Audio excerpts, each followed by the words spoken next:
À l'échelle de l'Europe, les adultes qui digèrent de grandes quantités de lait non fermenté ont une version du gène différente de ceux qui ne le digèrent pas en grande quantité.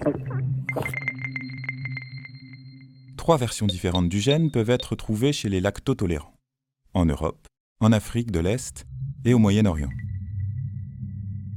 Cela signifie que la tolérance adulte au lactose s'acquiert par une mutation génétique qui est différente selon les régions, mais qui dérive de la version du gène des lacto-intolérants. Ces mutations se sont imposées à partir du néolithique, quand les hommes ont commencé à élever des vaches, des chèvres, des brebis, et à boire régulièrement leur lait non fermenté. Digérer le lait non fermenté est devenu un avantage.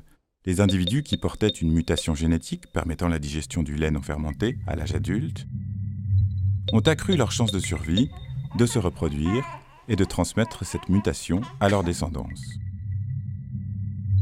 C'est une adaptation biologique à une modification culturelle de l'environnement. C'est ainsi que la mutation est devenue majoritaire aujourd'hui dans certaines populations.